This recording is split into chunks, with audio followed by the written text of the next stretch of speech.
9 now. Just Stop Oil will begin another 2 weeks of climate action from today. Scotland Yard is warning that the group may cause disruption in the lead up to Christmas. This comes amid reports that the Home Secretary Suella Braverman will meet with police chiefs to discuss cracking down on the group's protest. Let's speak to Alex de Koning, who is a spokesperson for Just Stop Oil. Good morning to you. Good morning. Thanks for having me on the show. Remind us what happened. Why did you suspend the protests and why are you bringing them back? So just a bit of an introduction. My name's Alex. I'm a 24-year-old climate scientist. And we suspended the protests in order to give the government time to respond to our claims and to stop all new oil and gas, because we all know it needs to be done. We have 8 years of oil in reserve. Renewable energies are currently 9 times cheaper. I mean, would you viewers rather they were £400 their energy bills that landed on their doorstep, or £3,600? So that's why we're starting it up again as well, because we need action now for all the thousands of people who are going to die from cold this winter, for all the people who are going to die next summer from massive heat waves. We need action now. Are you going to change the way that you protest? Because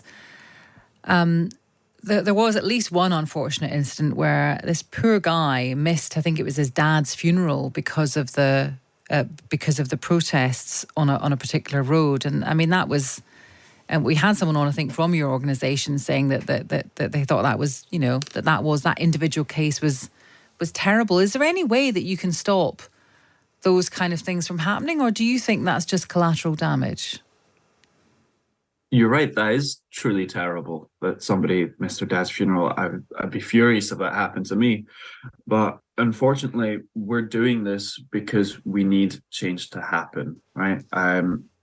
This summer, it was 40 degrees and birds fell out of the sky.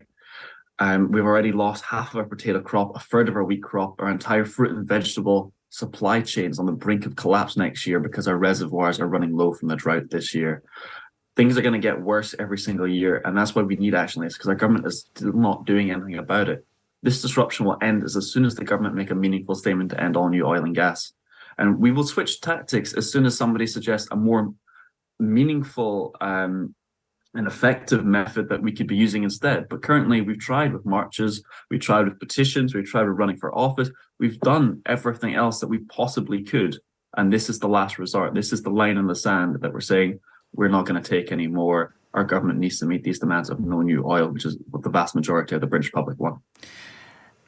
But how likely do you think that is? Because you gave them this period where you suspended protests and you said, okay, come back to us, respond to us, and they didn't.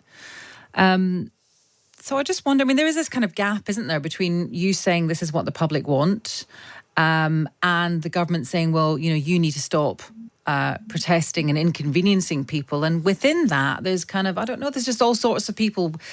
It's all a bit messy, really, isn't it? And I appreciate what you're saying about you've tried other things and it hasn't really worked. But do you actually think that, I mean, you obviously think this is going to work, but over what kind of time period? Because this could go on for years, if not decades.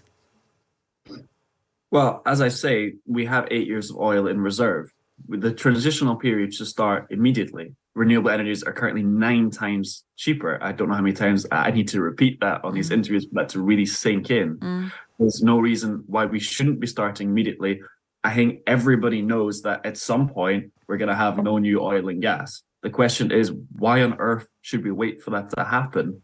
We should all be demanding this as soon as possible to ensure that there is as little amount of disruption as possible in the coming weeks and months and years. Like, if we all came on the road together tomorrow and sat outside Parliament, like everybody who agreed with the demand, hundreds of thousands of people, millions of people, what would the government do? They couldn't do anything. So they would cave in and we would win the campaign in a couple of days. That's what needs to happen. Okay. Can we talk just quickly about the Home Secretary? Because apparently she's going to meet police chiefs to discuss cracking down on your protests. What do you think that might mean in practice for you guys?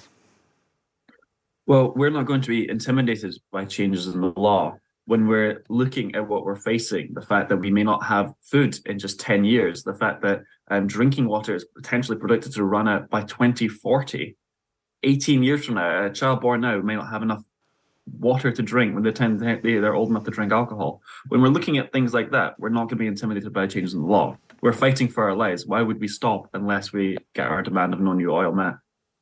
Can I just read you some of the texts that have come in while we're speaking? I hope it'll give you an idea of what Times Radio listeners seem to be saying. Stephen says, if this is what the public want, we would have a Green Party government.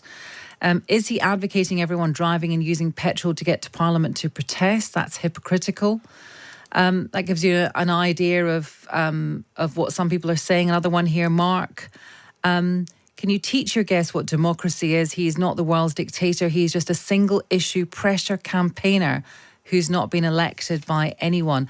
Now, you're saying that you enjoy huge support, but there are some people who don't support you, even when you tell them the facts as you present them. Yeah, of course there's. What our actions that we're doing are extremely controversial. And very sadly, that's what gets us on news programs such as this.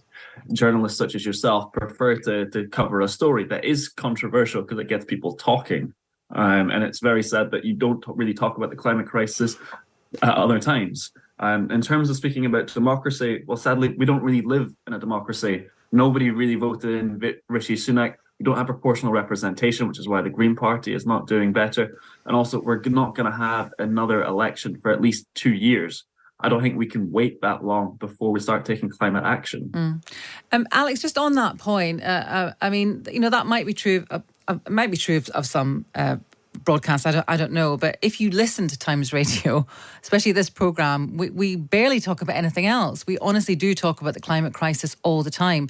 I think it's possible for people to be informed and concerned about the climate crisis without necessarily supporting your methods. Of course it is, but do you know what blanket coverage is? We had it for the Queen's funeral, we had it for COVID. We treated those, like COVID, for example, like an emergency, and we took action on that. When we're talking about the biggest crisis that's ever faced humanity, when we're talking about the fact that billions of people are going to be on the move in 20, 30 years' time, we're talking about the fact that already our food supply chains are running low because of the droughts we've had this year, the worst drought in 500 years. We need to be talking about it a whole lot more than just the occasional segment piece that comes on in the radio. We cover the sport every day. Why on earth are we not covering this every day? Well, I presume because other things happen in life, and people want to hear about everything, including this. Alex, thank you for talking to us. That's Alex de Koning. He is a spokesperson for Just Stop Oil.